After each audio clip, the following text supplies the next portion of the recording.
Жедел хабарламаларды жеткізуді жалғастырамыз. Лайк басуды және жазылуды ұмытпаңыз. Елордада жеңгетайлықпен айналысқан қылмыстық топ ұсталды. Астанадағы элиталы тұрғын үйде притон ұстаған қылмыстық топ ұсталды.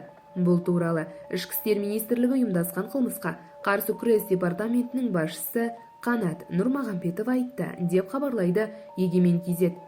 Нұрмағамбетовтың айтуынша, Астанада 6 адамнан тұратын ұйымдасқан топтың қылмыстық қызметі әшкереленді.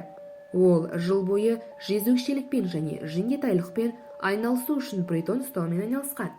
Жүйелі түрде қылмыстық жолмен табыс табу үшін күдіктілер Астананың элиталы тұрғын үй кешендерінің бірінен 3 пәтер жалдап, онда притон ұйымдастырған.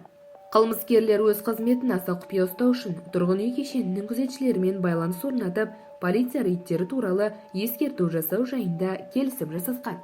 Рейд жүріп жатқанда олар дереу жалдамалы пәтерлерден кетіп қалып отырған, деді Нұрмағамбетов.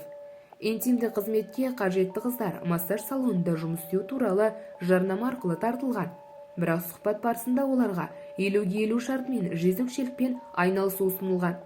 Осындай келісім жасалғаннан кейін әр қызға жұмыс кестесі белгіленіп отырған.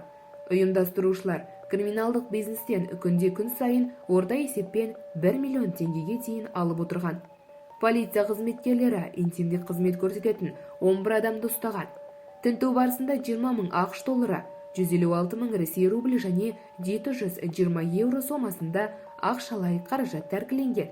Осы факті бойынша ұйымдасқан топ құру және оған басшылық ету, притон ұстау және жеңгетайлық баптары бойынша сотқа дейінгі тергеу басталды. Күдіктілер ұсталды, екеуі қамауда.